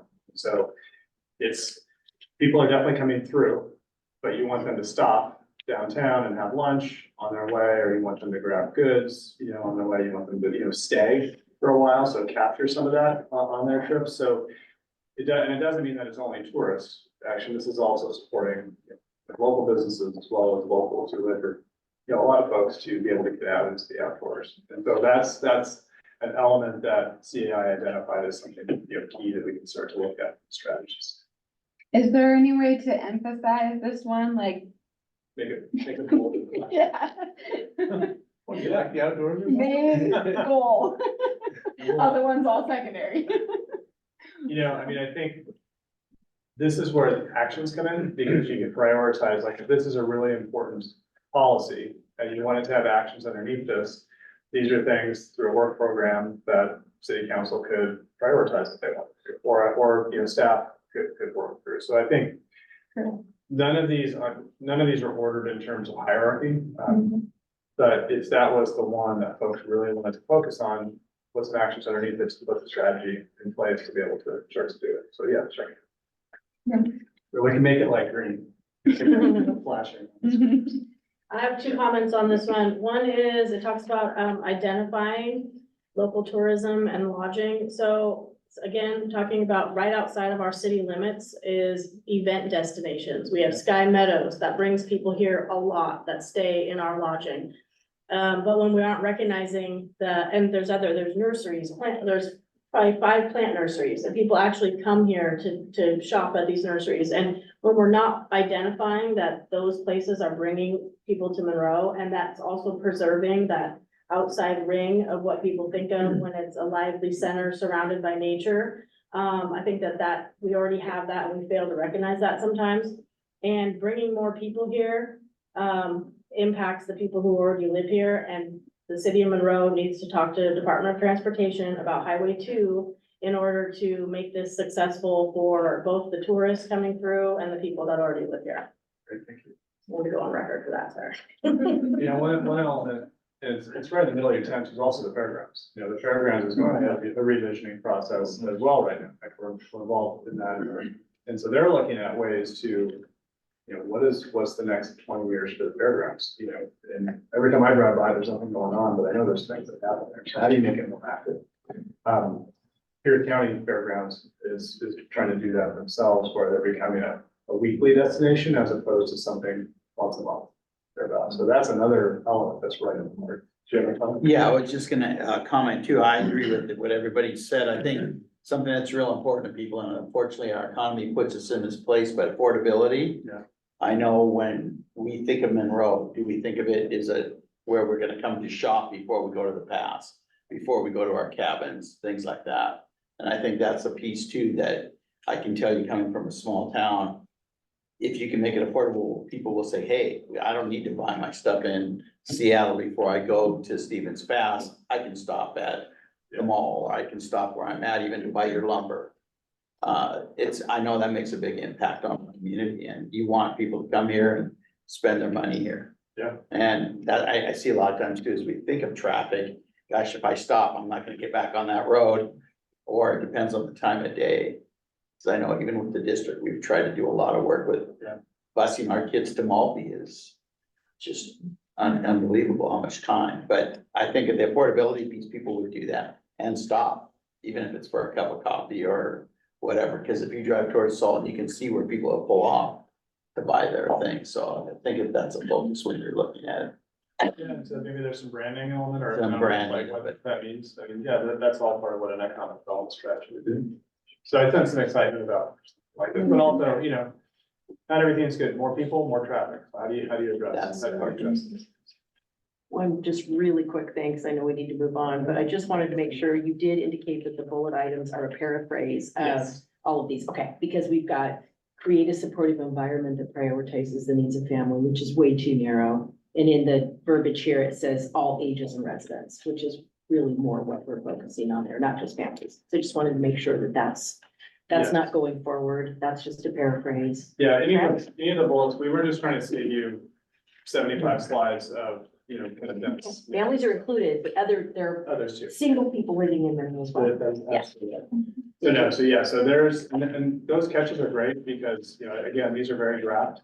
And so we want to make sure that the language is right. And then as, 5 years from now, when you're in the kind of midst of trying to implement some of this stuff, does that policy still make sense? And as you start to tick them off, that's even better, but then you can check it off and then you can move to the next one. But we want to make sure I have a narrative. All right.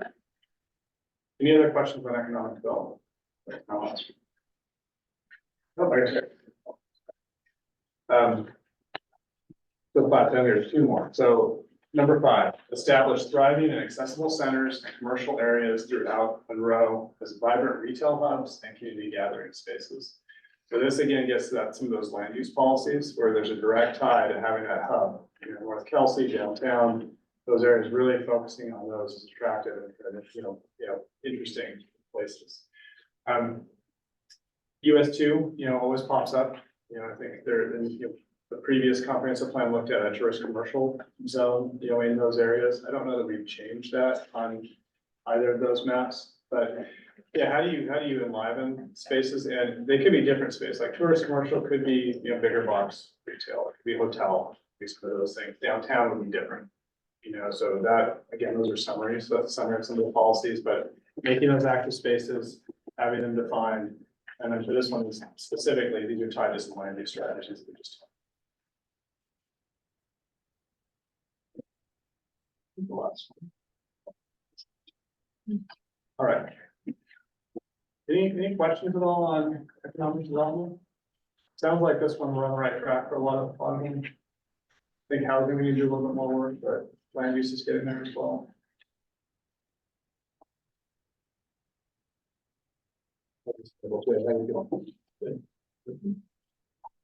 Yeah. All right. Any questions or comments on the elements that are issues? I know this was a lot. Thank you for that. patience. Oh, sorry, James. Can't see you. Just regarding community gathering spaces, what, in terms of the zoning or any other kinds of considerations are there to try to, I think of like a farmer's market when I think of community gathering place, but I mean, there are other kinds too, but I'm just wondering if there's any more details about that particular phrase that you could offer. Yeah, I think for this one, and this one, that's a little vague the way it's written right now, so maybe we could tighten that up. I think what CEI was looking about for this one is that those retail hubs like downtown, that is like Main Street is a community gathering place. It's not necessarily a park, adjacent. It's really like Main Street on the sidewalk, running into people sitting down for an hour, with your kids, the dog. That's what that retail hub in relation to a gathering space is. It could be around a plaza or something like that, but I'd say that's fine. I don't think that's what this is talking about. That's more of a long strategy.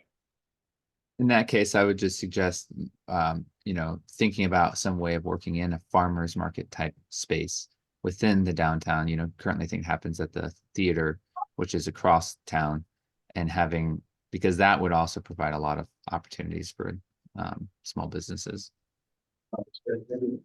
Peggy. Hello again.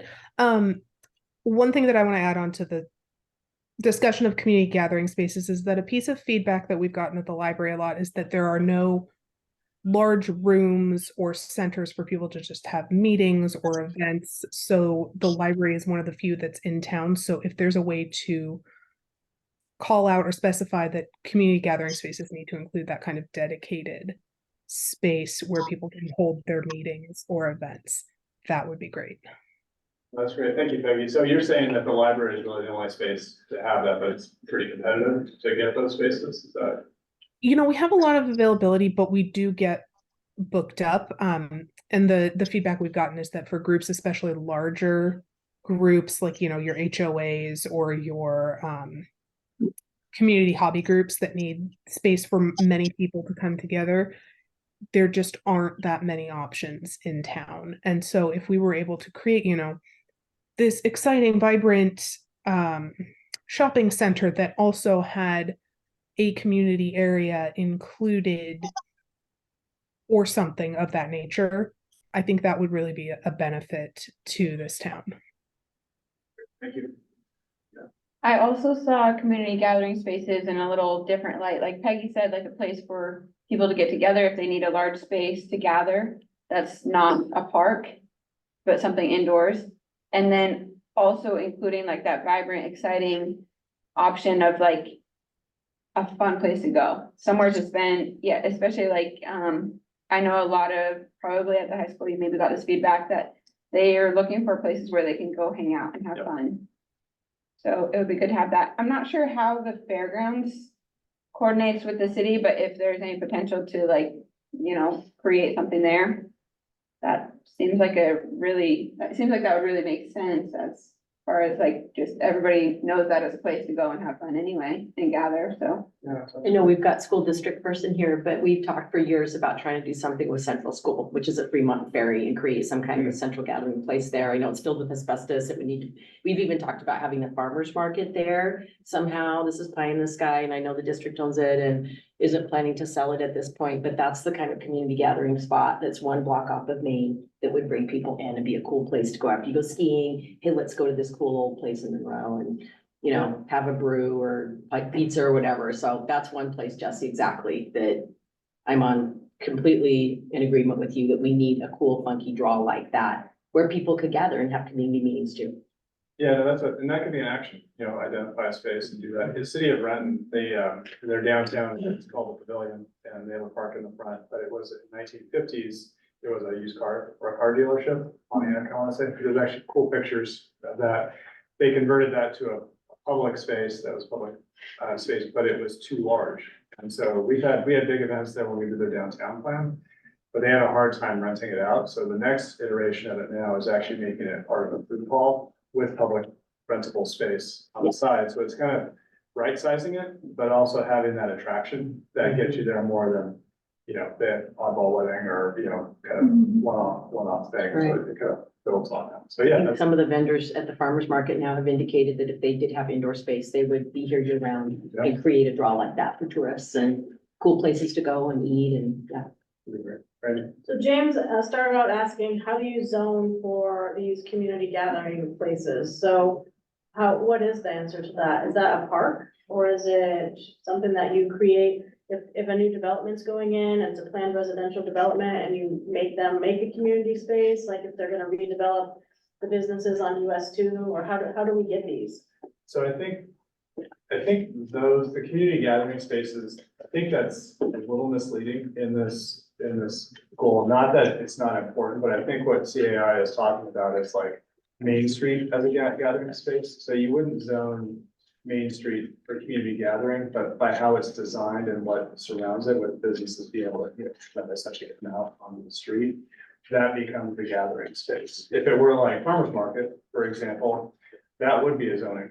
So does that building allow a type of indoor market or service? So I think for this, what I'd like to do is clarify kind of what this is, because I think it's a little distracting with having that there, because we're getting to that. Is it a park? Is it a building? And I think what they're saying is really more of a kind of an outcome of the economic development around. But Brandy, does that answer your question? Like if it's, so like they were talking about is that if we have that building, that the asbestos is removed, it becomes beautiful. That zoning would need to apply to that. That would allow that type of indoor activity. For this is really about the street environment, I think, that's downtown. What's the strategy from a Main Street standpoint to make that a community gathering? Yeah, I get how you're saying it, we're interpreting it differently than they meant in here, but we do keep hearing people want more gathering places. So I think for all of us, just to say, does that mean it, in your experience, when you see gathering spots like a plaza, like in downtown Woodinville, there's just some structures up and people hang out there, right, and a big bench. Is that considered a park? Or is it, what other? Well, I guess I turn it to Lance and Kate. So for your like public spaces, you have a plaza downtown, I believe, at least there was land purchased for that public space. Does that require zoning for that, or is that allowed, in the underlying? So I'll put you on the spot. Yes and no. So the city purchased the Union Bank building. And we're actually in the process right now of doing some code amendments because their government uses are not allowed in that specific subset of the downtown called the promenade. But as far as community gathering spaces, I mean, I think that the more specific that you can be, like the farmer's market or parks, and sometimes you differentiate between public and private parks. Because there are park type facilities that are recreation and charge entry and, how do you define all that? But from a zoning standpoint, that's how I would suggest it. And we allow a lot of those uses in areas of the city, but it's not, we haven't defined it in a very broad term to like make those listings. I think we have farmer's market as a use in our use tables. Yeah, that is correct. The farmer's market is actually a permitted use in the downtown core. The one thing that Monroe does not currently have a zoning classification for, which we get lots of inquiries about, is a banquet hall, which could be used as a multi-purpose space. As Lance was talking about for that downtown property, the full vision hasn't been completely firmed up on what that's going to be. I know at the planning commission meetings, Brandy had brought up the question about, well, can't we just, use the space as it is today? Because Monroe doesn't have anything like that other than the library. PUD has a meeting hall, but there's and school district. You can rent from the school district, but that may not be available. So farmers market, we've got you covered. It's the indoor meeting spaces that are a little bit more challenging because we haven't really figured out how to classify that, or we don't have it. Also, it's 9 o'clock and we're respectful time. Let's flag that. And then as we start to think about actions or, the code amendments come out in the comprehensive plan, like, is this something that, planning department should, think about or things. But we love it when there's language in the comp plan that says, hey, back in 2024, we said to do this. I mean, it certainly, bolsters that argument when you go to planning commission and city council to get that approved. It's like, this is something that was specifically mentioned in the comp. Yeah, so we could definitely make an action for that to be able to look at that. And there's a number of code actions that we have already in there. So that's great. That's great. All right, so let me just talk about next steps briefly. So CAC 5, that's our next meeting. That's tentatively scheduled for June. So what I'd like to make sure is that we have the EIS out, so that's there. Transportation is there, they're working through, they have new statewide requirements as well. So I want to make sure we can present their elements as well, because that's probably the most important thing. We'll talk about at that next meeting, but so that's tentatively scheduled in June.